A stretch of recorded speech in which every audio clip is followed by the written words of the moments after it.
अधिकार की लड़ाई में निमंत्रण नहीं भेजे जाते। क्या अधिकार की लड़ाई में निमंत्रण नहीं भेजे जाते?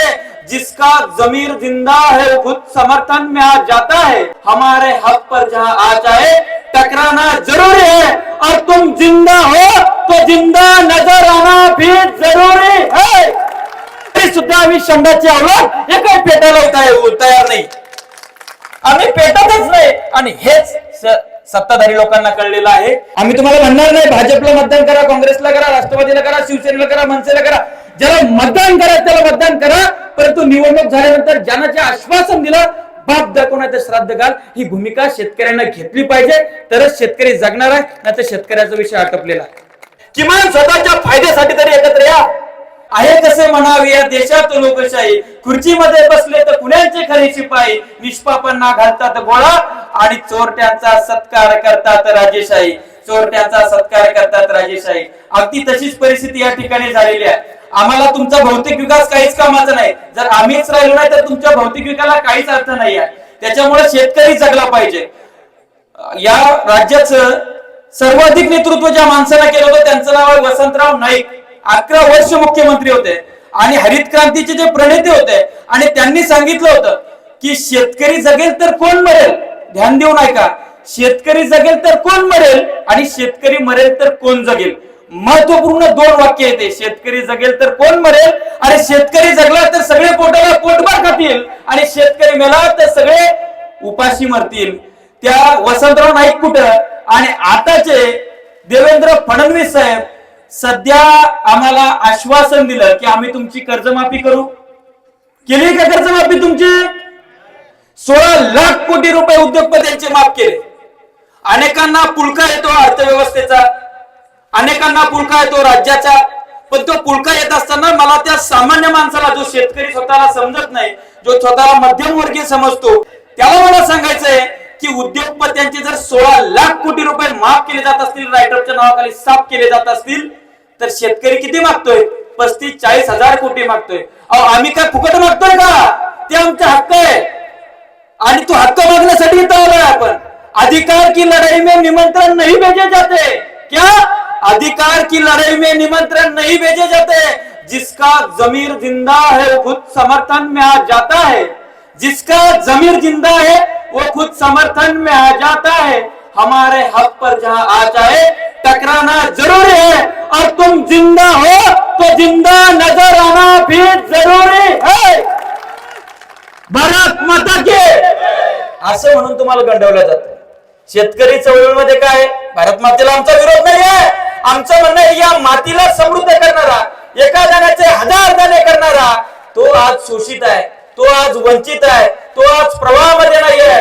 त्याला प्रवाहात आणायचा असेल तर ही शेतकरी संघटना, ही चळवळ एकजूट झाली पाहिजे। शेतकरी संघटनेचा विजय असो, शेतकरी संघटनेचा विजय असो। आपल्या माय बापाचा, आपल्या माय बापाचा म्हणजे कोणाचा?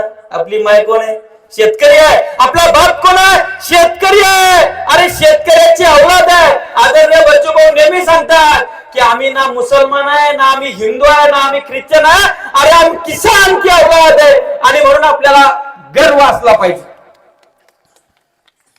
खऱ्या अर्थानं सांगायचं झालं, कर्जमाफीमध्ये सरकारने शब्द फिरवलेला आहे। फिरवला की नाही फिरवला? सांगा। 2005चा कायदा आहे, कर्मचाऱ्यांच्या काय विरोधात नाही आम्ही, त्यांनाही द्यावं, पण 2005चा कायदा आहे। ग्रॅज्युएशन झालेले, परीक्षा देऊन मास्टर झालेले, त्यांना हे माहिती आहे की पेन्शन भेटणार नाही, सुशिक्षित आहेत, नोकरीला लागले, नोकरीला लागल्यानंतर त्यांनी त्यांची चळवळ बांधली, एकत्र आले आणि मागाय काय लागले? एकच मिशन, जुनी पेन्शन। आणि ते सगळे एकत्र काय येतात? त्यांना माहिती आहे की आमच्या म्हातारपणाची व्यवस्था हे सरकार लावू शकतं जर आम्ही एकजुटीनं भिडलो तर। मी त्याच भाषेत सांगतोय, मागचं 2 लाख कर्ज आपल्या बोकांडी आहे, हे 2 लाख आपल्याला भेटू शकतं माफ झालं तर। किती लाखाचा फायदा होतो? 4 लाखाचा। किमान स्वतःच्या फायद्यासाठी तरी एकत्र या। तुम्हाला आम्ही म्हणलं का निवडणुकीमध्ये यालाच मतदान करा, त्यालाच मतदान करा? म्हणलं का?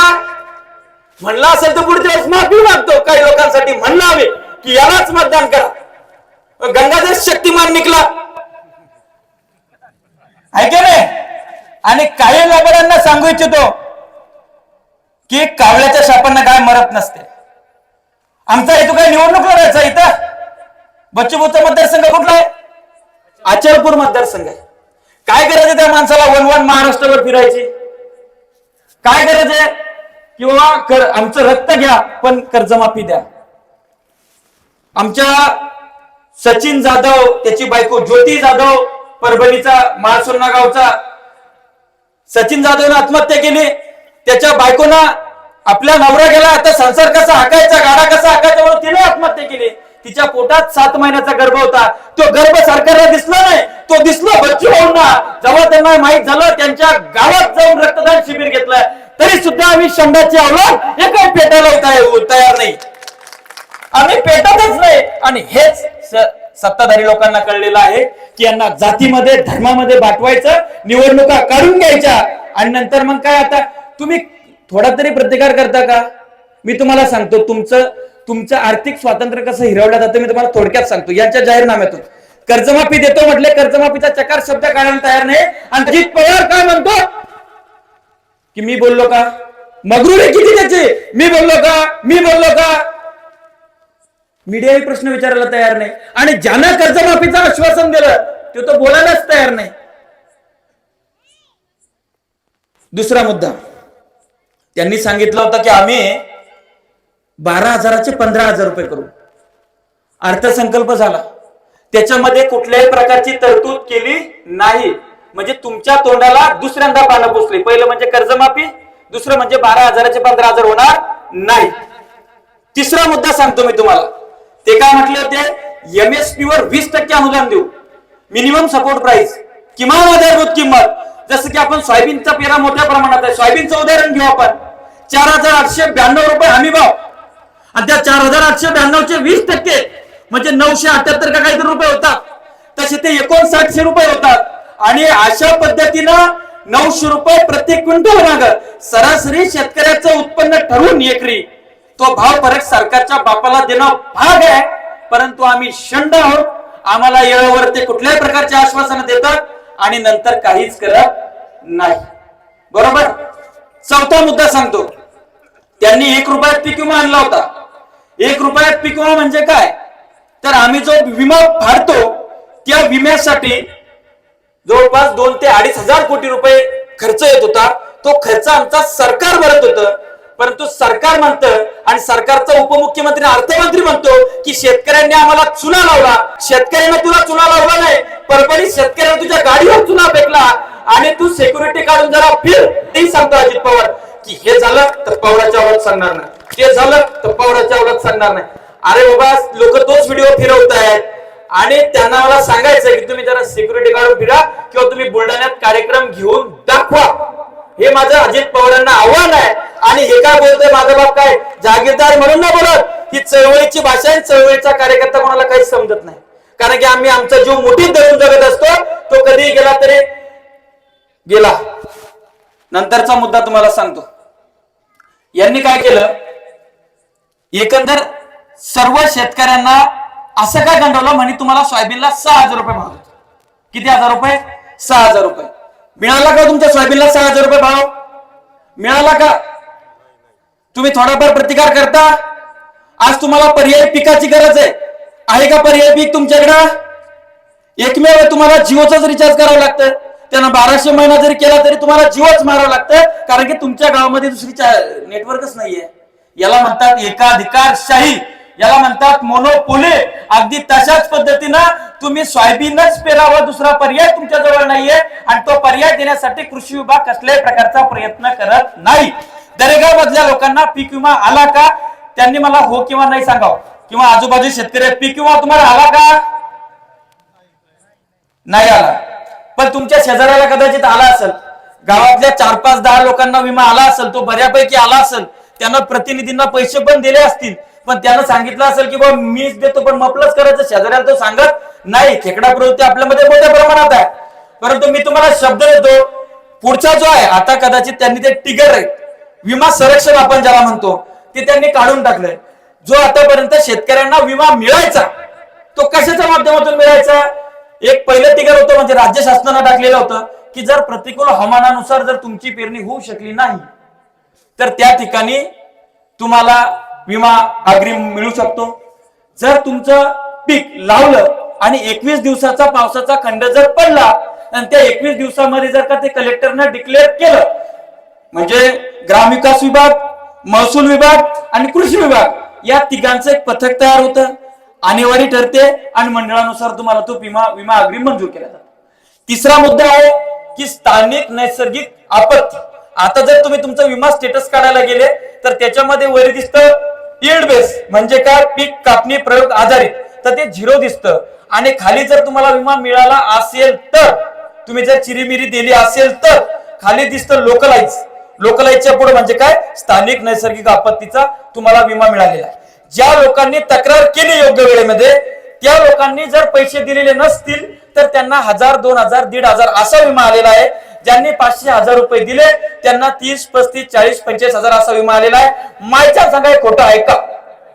खरं आहे की नाही? मग पुढच्या वर्षी जर तुम्हाला विमा घ्यायचा असेल तर तुम्हाला लक्षात ठेवावं लागेल तुमचं पर्जन्यमापक यंत्र, त्या पर्जन्यमापक यंत्रावर जर 150, 200, 250 मिलीमीटर पावसाची नोंद झाली आणि त्या दरम्यान जर तुम्ही तक्रार केली तर तुम्ही येता क्लेमच्या यादीमध्ये, नंतर तो येतो तुमचा सर्वे करायला. परंतु दुर्दैव आमचं की आम्ही जागरूक नाही, आमचा कृषी सहाय्यक आमचं काहीच काम करत नाही, तो आम्हाला अपडेट देत नाही. आणि मग आमचं काय होतं की आमची सोयाबीन निघून हरभऱ्याला घाटे आल्यानंतर विमा प्रतिनिधी सोयाबीनचा सर्वे करायला येतो. खरं का खोटं? येतो ना? ही वस्तुस्थिती आहे. आणि जेव्हा सरकार तिकडनं विमा टाकायला लागतं भाऊ एवढं करून, तर काही शेतकऱ्यांमधले खाटी काय लबाड लांडगे आहेत, ते म्हणते आमच्या प्रयत्नानं इतका विमा आला, तुमच्या प्रयत्नानं तितका विमा आला. माझ्या गावामध्ये दरवर्षी मागच्या वर्षीपासून 1 कोटी, 1.5 कोटी, 2 कोटी असा विमा येतोय. आम्ही कोणाला लाच देतो का? नाही देत. आम्ही काय करतो, थोडं आपल्याला हुशार होणं सुद्धा गरजेचं आहे भाऊ. आपल्याला 2 पातळ्यावर ही लढाई लढावं लागणार आहे. एक म्हणजे सरकारच्या धोरणांवर आपला दबाव असला पाहिजे आणि त्यासाठी आपण भाऊंसारख्या व्यक्तिमत्वाच्या मागे उभं राहिलं पाहिजे, नंबर 1. आणि नंबर 2 म्हणजे हे जे सध्याचं अर्थकारण चाललेलं आहे, शेतीचा उत्पादन खर्च भरून निघत नाही. सोयाबीन असेल, कापूस असेल, इतर पिकं असेल, इथं पर्यायी व्यवस्था नाही, इथं तुम्हाला दुसरे उद्योग धंदे नाहीत, तुम्ही शेतीतच मरावं किंवा अशी व्यवस्था निर्माण केली जाते की म्हणजे शेतीतला शेतकरी बाहेर पडून तो वॉचमन व्हावा. सध्याची अशी व्यवस्था आहे. आज अदानी पाम तेल आयात करतो आहे, 30-40 रुपये लिटर किंवा किलोनं आयात करतो आहे, 140 रुपये लिटरनं तुम्हाला देतो आहे. सांगतोय सोया फॉर्च्यून ऑइल, सांगतोय शेंगदाण्याचं ऑइल, सांगतोय करडीचं ऑइल. अहो 3 किलो शेंगदाणे गाळे तेव्हा 1 किलो तेल तयार होतं. मग याचं तेल 150 रुपये किलो कसं काय भेटतं? शेंगदाणे तर 300 रुपये ना 3 किलोचे. हे साधं गणित आपल्याला कळलं पाहिजे. तुम्ही सगळं पाम तेल खाताय, कोलेस्ट्रॉल वाढतंय, हार्ट अटॅकचे प्रमाण वाढतायत, आपण आपले तेलबिया पिकं घालून बसलो, विषय भरकटतोय. परंतु कर्जमाफीसाठी भाऊंनी रायगडचं आंदोलन केलं होतं. त्या रायगडच्या आंदोलनावर मी एक व्हिडिओ केला होता. त्याच्यामध्ये मी सांगितलं होतं की शरद जोशी नंतर आता स्वर्गीय युगात्मा शरद जोशी साहेबांनंतर शेतकऱ्यांची मोठी बांधणारा किंवा हजारो शेतकरी एका ठिकाणी उतरवणारा या महाराष्ट्रामध्ये एकमेव कोणी नेता असेल तर त्या नेत्याचं नाव म्हणजे लोकनायक बच्चू कडू साहेब. आणि अशा व्यक्तिमत्वाच्या मागे आता आपण उभं राहिलं पाहिजे. मी लगेच त्यांची भेट घेतली, त्यांना फोन केला, म्हटलं भाऊ आपण हे केलं पाहिजे. हो म्हटले हो. म्हटलं कल करेसो आज करेसो अभि. लगेच ठरवलं आणि इथं सभा टाकली. तुम्ही मोठ्या प्रमाणामध्ये या ठिकाणी आलात आणि तुम्हाला भाऊंना ऐकायचंय, बोलण्यासारखं भरपूर काही आहे. परंतु मी माझ्या शब्दांना विराम देतो.